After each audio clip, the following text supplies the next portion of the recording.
CNT Play, conecta você onde você estiver. Baixe o aplicativo.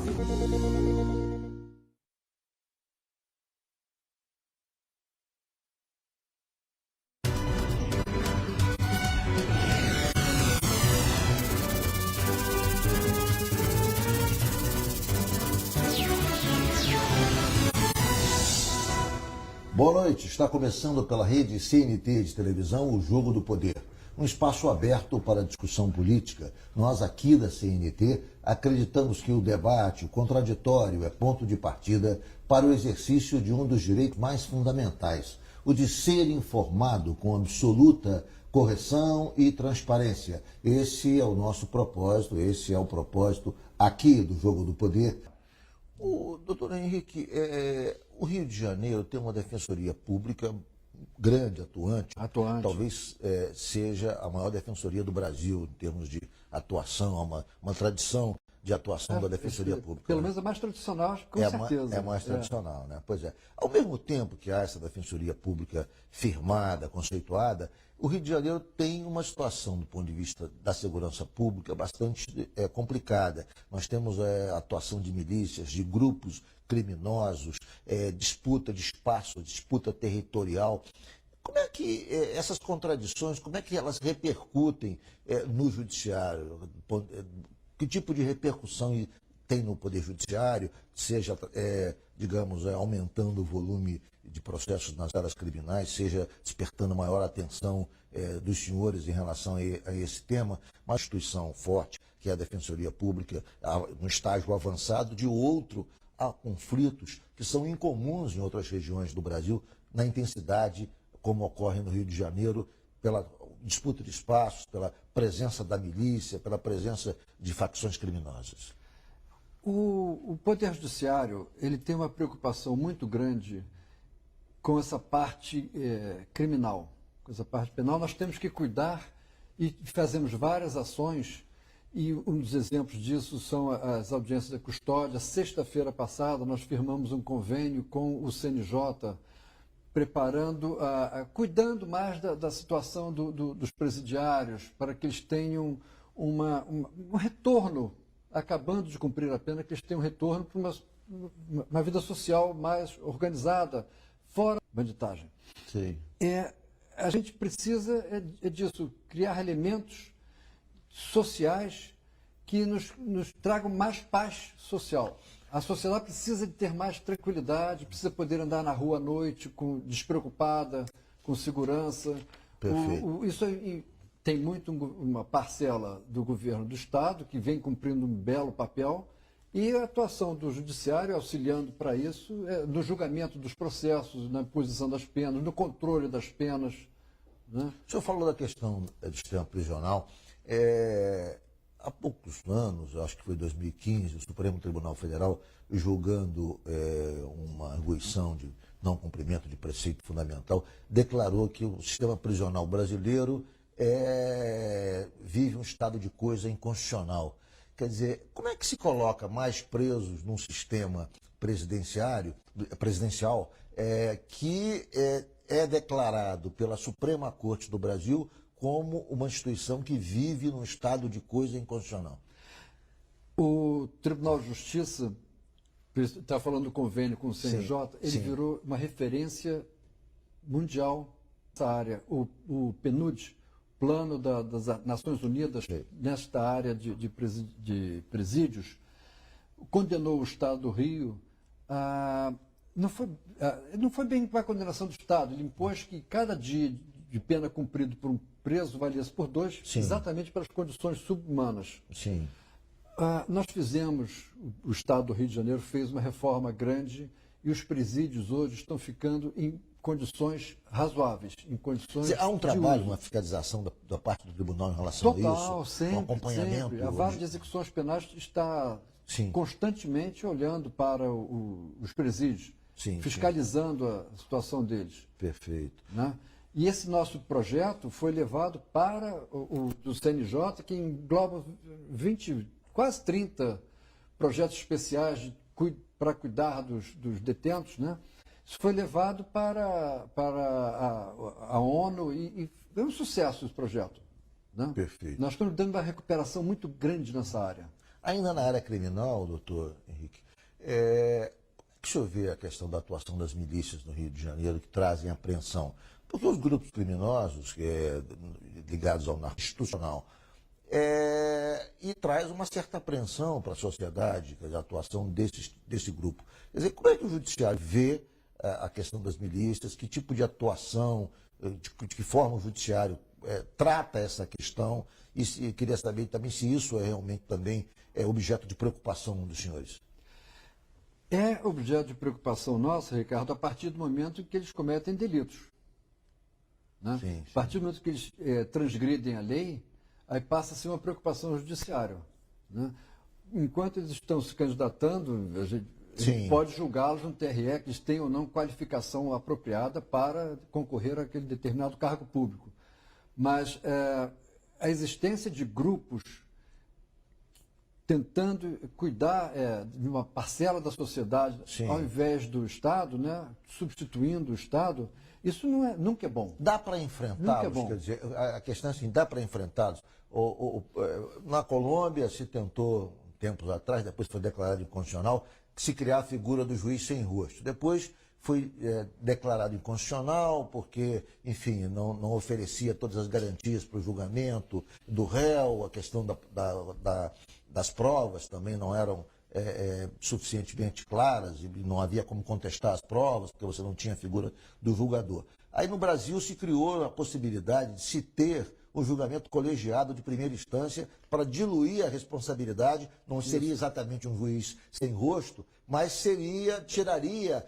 Qual deles estava dando decisão? Tiraria da figura central de um único magistrado a responsabilidade do julgamento.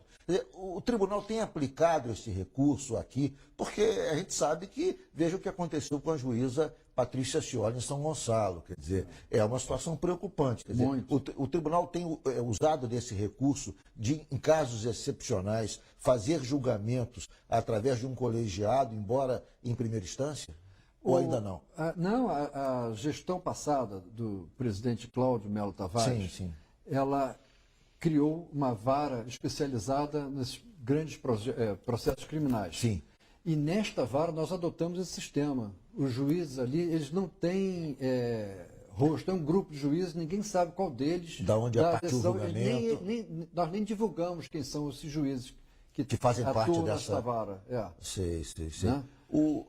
Mas falando nisso, doutor Henrique, existem juízes em situação de proteção por parte do judiciário e ameaçados ou por alguma razão? Quer dizer, vocês têm historicamente já houve informação de que havia uma quantidade de juízes com proteção especial por conta dos casos que atuavam. Hoje, como é que está essa situação? Qual é o balanço que Não, você isso tem? não muda. Ser juiz é estar sob ameaça. Né? Porque você está sempre mexendo com o interesse de A, de B ou de C, das partes envolvidas naquele caso. E não é só na esfera criminal, não. Em qualquer tipo de esfera. Mesmo na civil, você está lidando com o patrimônio das pessoas. Né? Então, esse risco de problema sempre existiu. Né? E a gente continua a existir. Continua. Mas isso se intensificou ou não? Qual é a situação atual hoje? Não, nós temos uma turma boa. que tem proteção especial. Sob proteção. Temos que ter. Isso é inevitável, a coisa mais importante, nós temos cuidado. Você tocou no caso da Patrícia Scioli, né? Aquilo ali foi uma tragédia, no judiciário. E envolvendo um coronel toda. da Polícia Militar, quer dizer, que está preso. Um negócio repugnante, porque usa a farda para praticar crime. Quer dizer, isso aí é mais repulsivo ainda. Porque o ato criminoso é repulsivo, mas o crime praticado por quem usa a farda dever de zelar pela lei, né? É repulsivo, exatamente. Combater o delito, o crime. Né? Essa foi uma situação muito desagradável, mas não foi exatamente porque ela estava sob ameaça. Ela estava sob ameaça, mas era uma coisa mais fora da atividade jurisdicional dela. Sim. Hoje o tribunal, quer dizer, tem uma preocupação especial com esses casos com e todos garante... os casos, nós controlamos todos, nós A fiscalizamos. inteligência do tribunal controla... Funciona muito bem. Funciona muito bem. Mas tem uma frase que a imprensa e alguns críticos do Poder Judiciário usam muito quando numa situação em que envolve a segurança pública e alguns personagens do mundo do crime. A polícia prende e a justiça solta. Eu queria que o senhor comentasse isso, mas o senhor comenta daqui a pouco. A gente volta em um minuto. A arte de receber exige estilo e requinte, e você tem tudo isto na Cor e Casa. Aqui você encontra jogos americanos, guardanapos, argolas e uma variada linha de louças que vão lhe encantar. Acesse coricasa.com.br. Você faz suas escolhas num site com total segurança e recebe seus produtos no conforto da sua casa, via Sedex e embalados com todo cuidado. Cor e Casa, alternativa para quem sabe receber. Este ano, esperamos alguns meses por uma vida que aos poucos volta a ser normal. Mas entre nós, existem milhares de pessoas que esperam muito tempo por um transplante. Esperam pela doação de um órgão, um tecido, para que voltem a fazer as coisas mais simples, como respirar, comer, ver. Esperam por um dia em que a vida simplesmente continue. Doe órgãos, converse com a sua família. A vida precisa continuar. Nós voltamos com o Jogo do Poder, que é uma expressão muito grande. Aí eu fiquei curioso de saber se não existe no Rio, seja nas comarcas, de fazer um grande levantamento de obras públicas paralisadas por conta de decisão judicial. O senhor gostou da ideia? Muito, muito, bem interessante. Eu já sabia da proposta do ministro Fux, Sim, né? Mas realmente a gente não tinha me atinado para essa possibilidade de fazer isso aqui no Rio. Acho que é uma boa ideia. Porque talvez haja, seja nas prefeituras, no interior e tal. Existem muitas ações que ano eleitoral é muito complicado. Sim. E a obra pública é sempre para o administrador público é um cartão de trabalho. Sim. Né? Sim. E para os adversários dele, para quem almeja ocupar o lugar dele, é um foco de ataque. É verdade. Né? E então, toda vez que se há uma obra pública em ano pré-eleitoral, o grupo de oposição entra com uma ação para tentar embargar a obra por isso e por aquilo, e às vezes é bem sucedido, e a obra é paralisada, e a obra pode, ou não, a gente não pode fazer uma análise que contemple todos os casos, ser de interesse legítimo da sociedade daquele local. Né? E aí é que eu digo que o juiz precisa estar atento aos problemas da sociedade. Ele precisa entender que não basta apenas o formalismo. Sim, né? Exato. Não basta apenas, essa obra está violando a lei tal. Sim. Não, pode estar violando, mas às vezes não é para paralisar. E há uma questão também. E não é para ele interferir numa disputa eleitoral. Isso é que o juiz não pode fazer nunca. Sim. Né? Ele tem que ficar sempre equidistante. Até porque numa comarca pequena do interior, é ele que vai resolver o processo eleitoral. Sim. Ele é o juiz eleitoral também. Eu entrevistei aqui, exatamente, há pouco tempo o Procurador-Geral de Justiça, doutor Luciano Matos, e disse para ele o seguinte: doutor Luciano, como é que o senhor vê esse protagonismo do Ministério Público que entra com ação contra todo agente público, todo ordenador de despesa, aos borbotões? Quer dizer, então se entra com, às vezes, 15 ações, 30 ações questionando obras e algumas são acolhidas pelo juiz, que fica numa situação complicada, que não sabe se acolhe, pode de alguma maneira estar prevaricando ali ou não. O juiz não fica nunca em situação não pode ficar em situação complicada. Sim. O juiz tem que ser independente.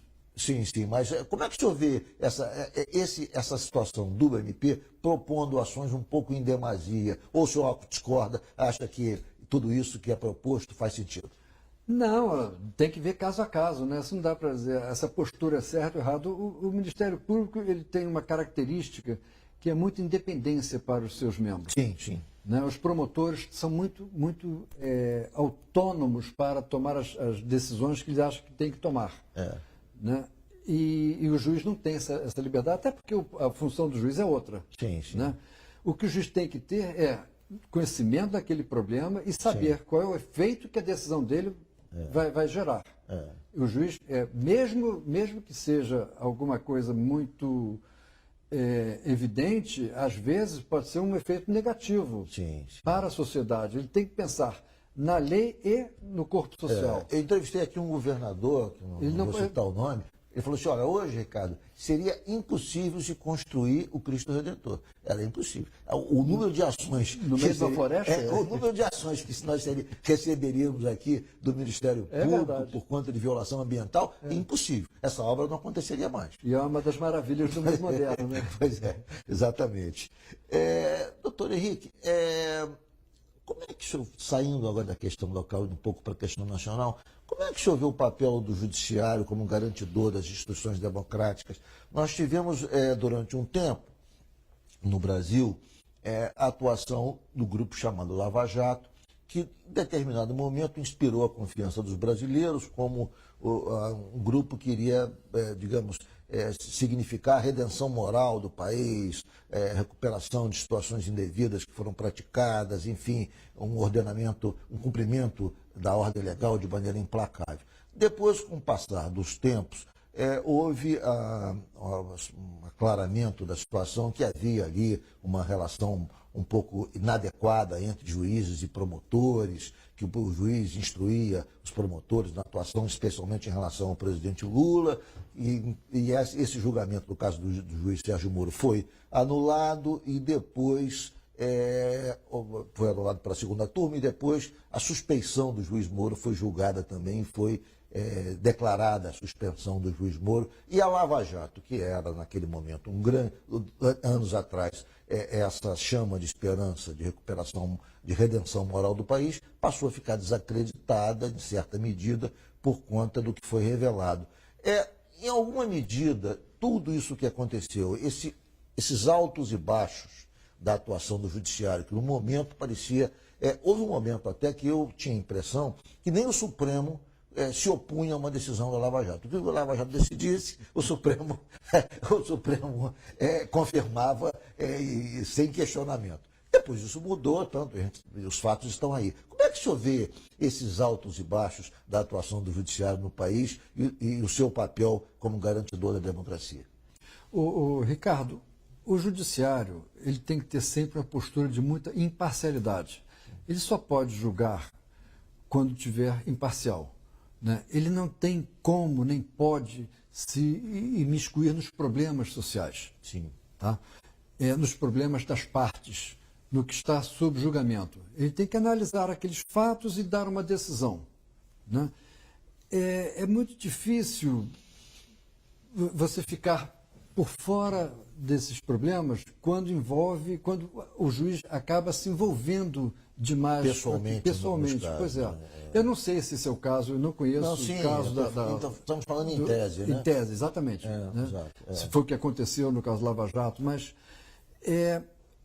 quando o juiz é imparcial, é sóbrio, ele não pratica o que se convenciona chamar de ativismo judicial. Não? O judiciário vai bem. É verdade. Vai sem problema. É verdade. Eu costumo dizer que o ativismo judicial, e eu disse isso no meu discurso de posse, não é na parte julgadora, é na parte social, é no trabalho que o judiciário tem que fazer junto à sociedade. O que o senhor acha? Que tipo de limite deve existir nesse relacionamento para que ele, eventualmente, não se torne um relacionamento inadequado? O limite imposto às partes. O Ministério Público aqui no Brasil, ele tem uma função híbrida, ele tem duas feições. Sim. Ou ele trabalha como fiscal da lei, ou ele trabalha como parte, principalmente no processo criminal. Investigando, né? Ele ali atua como autor. Sim, né? sim. E o juiz não pode ficar junto de uma parte ou de outra parte. Ele não pode ficar colado no réu nem no autor. Né? Ele tem que ficar equidistante das duas partes. E a posição que o juiz tem que ter com relação ao Ministério Público, no meu modo de ver, é essa: equidistância. O juiz de garantia foi colocado exatamente por conta do que aconteceu na Operação Lava Jato. Houve ali um clamor popular de que o juiz que estava participando da instrução do processo, da investigação, não deveria ser o juiz do julgamento final, porque ele se contaminou naquele momento da investigação pela versão de uma das partes. Portanto, o juiz de garantia teria o condão de fazer um julgamento mais isento. O que o senhor acha disso? A meu modo de ver, talvez até de forma muito simplista, mas toda vez que o juiz analisa uma prova, não importa quando ela foi feita, ele já vai se contaminando, porque ele vai formando o convencimento dele, que tem que ser livre. Sim. Né? Para uma boa prestação judicional, ele tem que dar um livre convencimento. Sim. Né? Eu confesso que eu não tenho opinião assim. Do ponto de vista prático, não sei se é certo ou errado. Haveria como se aplicar isso no Brasil, do ponto de vista prático, sim, sem dúvida, no Tribunal de Justiça? Há juízes em quantidade suficiente para se ter, quer dizer, numa comarca, 2 juízes, um juiz de garantia, um juiz de instrução processual? Olha, aqui no Estado... O senhor teria condições práticas de implementar? Aqui no Estado do Rio, nós temos todas as condições de implementar agora. Ah, é? Porque quando nós criamos um grupo, já há uns 4 anos, para fazer as audiências de custódia. Sim. Tá? É um grupo de juízes que está aptos a definir toda essa produção de prova inicial. Sim. E esse grupo é desvinculado das varas criminais. É um grupo específico que trabalha dentro de um presídio, fazendo audiências de custódia de todos os presos do Estado do Rio de Janeiro. Então já haveria esse núcleo que poderia ser aplicado. Exatamente. Nós temos a estrutura pronta para isso. Perfeito. Isso vai ser decidido agora. Acho que nos próximos meses vai haver algum tipo de definição em relação a isso. E pode ser que vocês e todos os tribunais tenham que aplicar. Nosso tribunal estaria pronto para no dia seguinte já aplicar sendo esta decisão do Supremo. Perfeito. Nós vamos caminhar. Perfeito. Eu vou fazer um rápido intervalo e o Jogo do Poder volta já já, hoje com o presidente do Tribunal de Justiça, desembargador Henrique Figueira.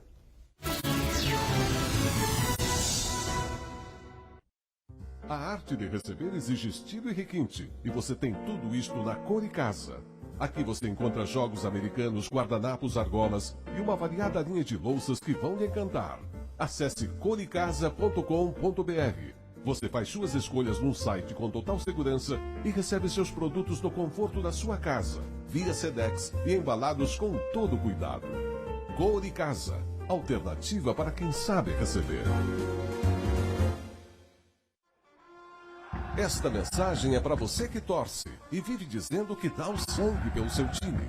Agora é hora de dar o sangue para salvar vidas. Estenda a mão a quem precisa e ajude a transformar a esperança de muitos. Doe sangue, porque há vida em suas veias. Procure um hemocentro mais próximo. A vida agradece.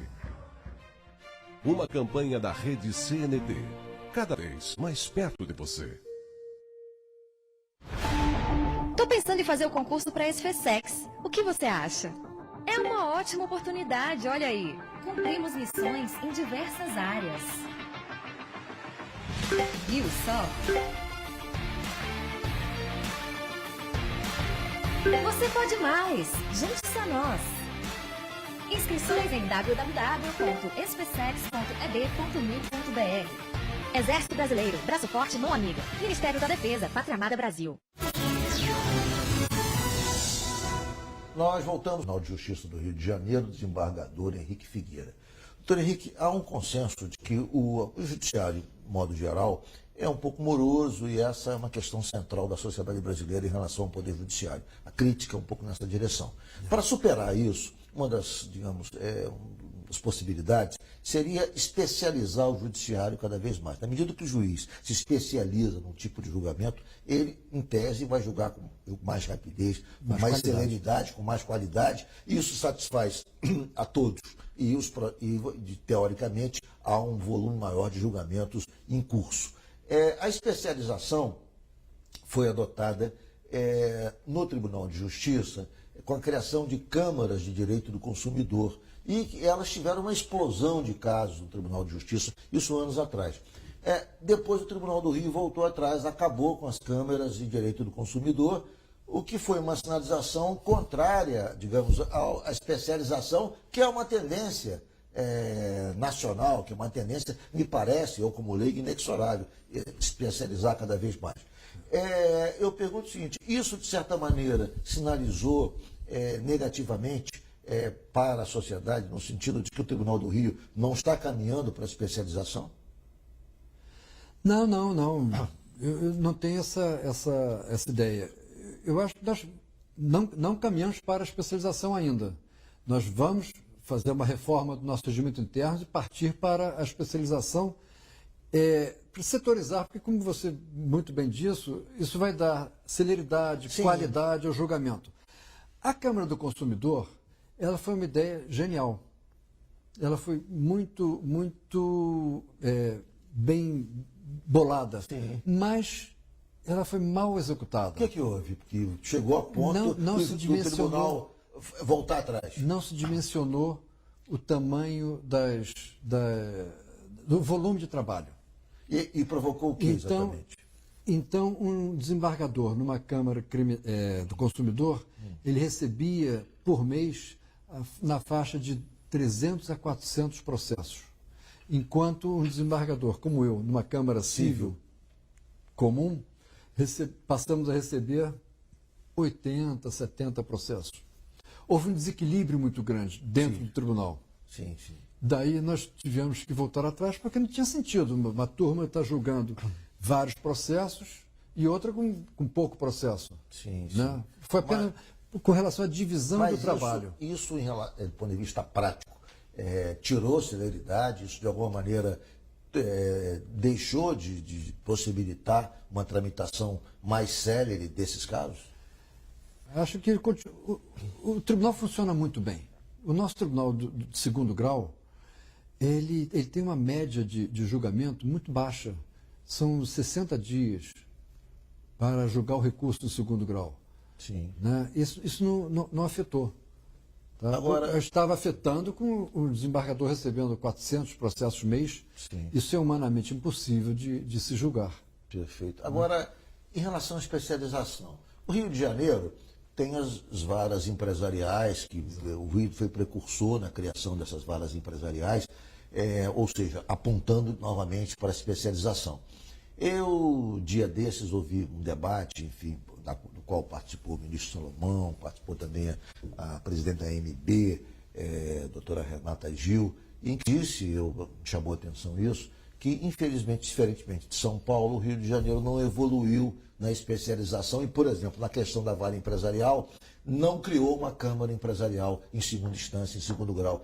Diferentemente de São Paulo, que há câmaras empresariais em quantidade bastante razoável. Por que o Rio de Janeiro deixou de lado? Quer dizer, de modo geral, o que eu sinto, seja na questão da direito do consumidor, seja na questão agora das varas empresariais, não há uma evolução em segunda instância dessa especialização no julgamento. O que está acontecendo, doutor Henrique Figueira? Muita discussão interna.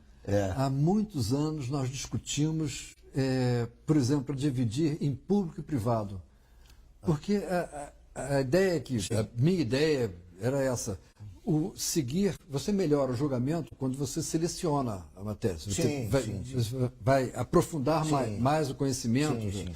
E o Superior Tribunal de Justiça, que julga todas as matérias infraconstitucionais, o STJ ele é dividido em direito público, direito civil e direito penal. Sim. Né? Nós temos aqui só as câmaras cíveis e as câmaras criminais. Então, há muito nós discutimos agora quem vai para uma Câmara, quem vai para outra, como é que nós vamos dividir. Cada Câmara tem 5 desembargadores, e um gosta mais da matéria pública, outro gosta mais da matéria Quer dizer, consumidor. A divisão que está sendo estudada é público e privado. Não, isso é uma discussão que vem de longe. Sim. Tá? E agora, a nossa Comissão de Regimento Interno está estudando modificar toda a nossa competência, tá? Fazer essa divisão de matérias, fazer especialização no segundo grau, inclusive com a adoção da Câmara Empresarial. Como acontece em São Paulo. Nós vamos votar em breve novo regimento interno do tribunal e vamos prever isso. Ou seja, vamos caminha na decidir sobre direção de isso. se criar uma Câmara Empresarial no Rio de Janeiro também. Fortemente, se Deus quiser, em breve nós teremos essa Câmara. Eu vi que, inclusive, em São Paulo ela existe. Eles têm 3 câmaras lá que funcionam, melhora muito o julgamento. Melhora muito o julgamento. Né? Muito. Você, muitas vezes, principalmente empresarial, que vocês têm questões societárias relevantes, muito grandes. Nesse debate, inclusive, um juiz falou, eu quando comecei, um juiz de São Paulo, eu quando comecei na vara empresarial, óbvio que tive dificuldade no primeiro julgamento, no segundo, porque tem uma especificidade muito grande, tem uma técnica, é preciso conhecer o assunto em relação à falência, há detalhes técnicos. Depois de 5 julgamentos, eu óbvio que eu julguei com mais facilidade, Sem dúvida. A coisa começou a fluir de uma maneira absolutamente diferente daqueles primeiros julgamentos, ou seja, é importante, né? Meu filho e minha nora são advogados em São Paulo. Sim. Né? E ele, conversando com eles me falando que na determinação do foro, mesmo de empresas situadas aqui, eles estão preferindo litigar em São Paulo por conta da especialização das câmaras empresariais. Que isso significa um prejuízo para o Tribunal do Rio. Sim. Por quê? Porque uma ação dessas, societária, é uma ação de muito volume. Sim. É uma ação que vai trazer bons dividendos, inclusive financeiros, para o Rio, que vai trazer uma boa discussão jurídica, que vai dar uma melhoria da jurisprudência. Maneira, até mesmo, quer dizer, isso desestimula do ponto de vista da economia do Rio de Janeiro, porque os julgamentos passam aí para São Paulo, Pois quer dizer, é. há o entendimento de que a justiça do Rio é complicada e Pois São é. Paulo destrincha com mais rapidez. Isso, de certa maneira, numa competitividade entre os dois estados, o Rio acaba perdendo, né? Acaba perdendo. Nós vamos reverter esse quadro. Isso é extremamente importante. Doutor Henrique, nós estamos num processo de escolha, eu queria falar em tese, obviamente, o senhor não tem que falar nada. Eu entendo que o seu limite é opinar em tese.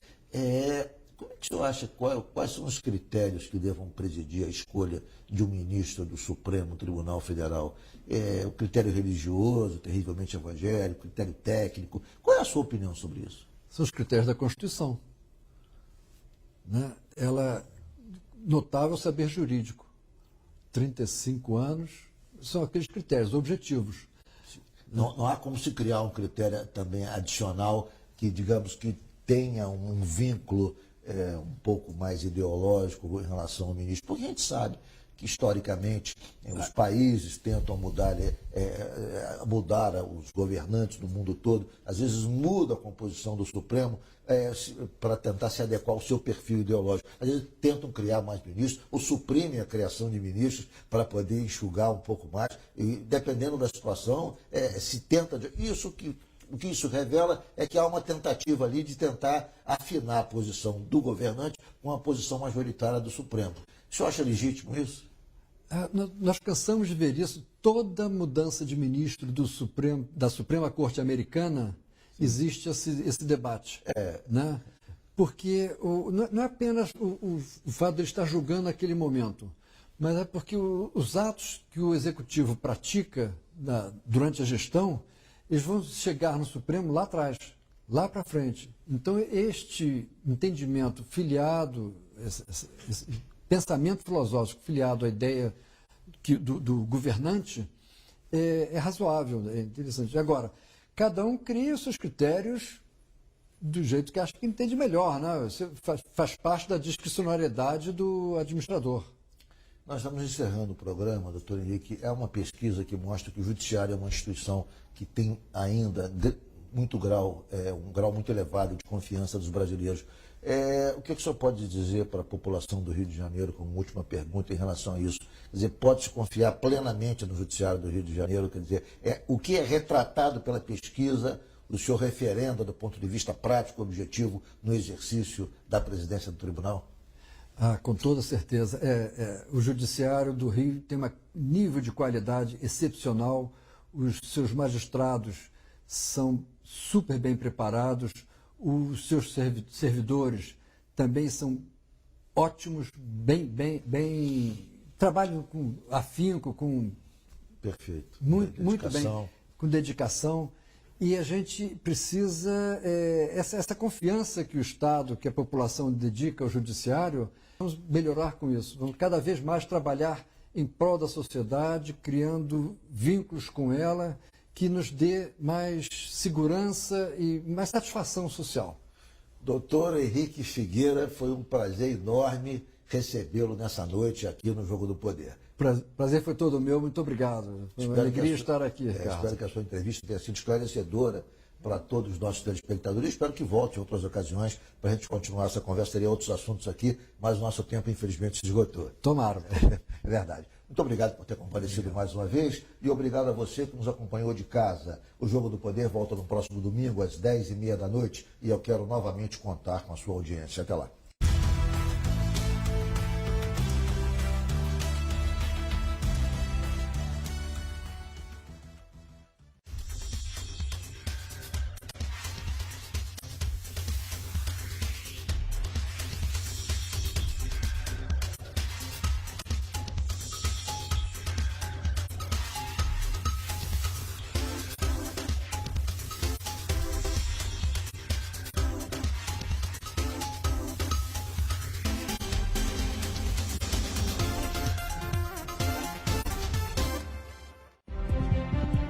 A CNT chega cada vez mais longe, amplia sua área de cobertura, expande seu sinal para ficar mais perto de você. Estamos nas principais capitais, cobrimos grande parte deste imenso Brasil. Estamos no Rio Grande, em Porto Alegre, em Santa Catarina, Florianópolis, no Paraná, em Curitiba. Estamos em 155 cidades da região sul. Chegamos ao Sudeste, São Paulo, capital, e mais 101 cidades no interior do estado. Estamos no Rio de Janeiro, atingindo 80% da população fluminense. E também em Belo Horizonte, em Vitória do Espírito Santo. São 170 cidades com sinal da CNT. Estamos no Distrito Federal, Brasília. Em Campo Grande, no Mato Grosso do Sul. Marcamos presença nas capitais do Nordeste. Salvador, Recife, Natal, João Pessoa, Aracaju e mais 97 cidades. Estamos em Belém do Pará, em Rio Branco, no Acre, em Macapá, no Amapá,